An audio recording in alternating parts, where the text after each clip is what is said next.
Hello guys, আজকে যাবো আমার আহানাকে নিয়ে একটু ঘুরতে। আর এটা আমার একটা পিচ্চি বোন, খুব দুষ্টু করে, খুব পোঙা পাখা খায়। তো আমি এখন বেরোবো আহানা গাড়িটাকে নিয়ে একটু।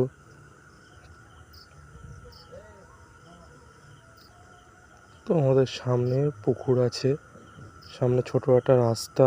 তো আপনারা সবাই কেমন আছেন কমেন্টে অবশ্যই জানাবেন। তো আমিও ভালো আছি।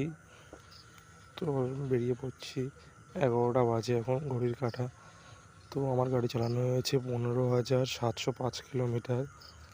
তো এই আমার সে পিচ্চি বোন এখন ঘুরতে যাবে, বলছে মোটু পাতলু খাবে, মোটু পাতলু নিয়ে যেতে হবে ওর জন্য। তো সামনে আমার বন্ধুর বাড়ি, ওই যে বন্ধু মুখ ধুচ্ছে। এখন 11টা বাজে উঠলো। ভাবটা দেখেছো বন্ধুর? ও যাবে আমাদের সাথে একটু বাজারে, ওর কি দরকার আছে। তো আমার পিচ্চি বোনটা বলছে, শুধু বলছে মোটু পাতলু খাবো, মোটু পাতলু। তো ওর ভয়েসটা একটু শুনে নাও তোমরা।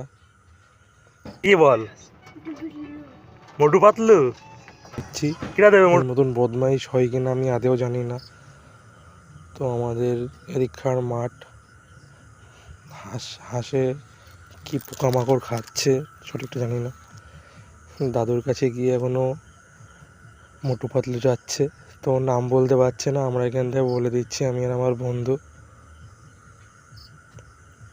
তো মোটু পাতলুটা নিয়ে আসছে, খুব পিচ্ছি দেখে একা উঠতে পারে কিনা, ওই তো উঠে পড়েছে।